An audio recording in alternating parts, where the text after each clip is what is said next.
Here are my two quick tips for drawing more realistic noses. One is obvious and one's a professional tip.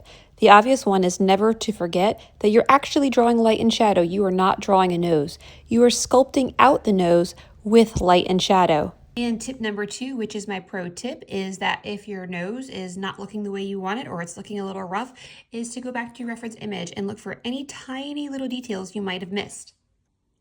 For instance, when this happened to me, I went back to my reference image and looked really closely at the nose to see if there was anything I might have missed. And I noticed this area right here, not this area, that would be too obvious, but this little sliver of flesh tone here that's kind of really obscured by this shadow.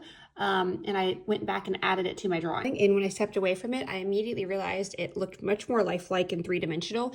And I figured out it's because that little tiny area just gives us an indication that the nose does continue on in this space, even though it's being obscured by such a dark shadow on this side of the face. Subscribe if you would like more art tips or if you just like Catholic art.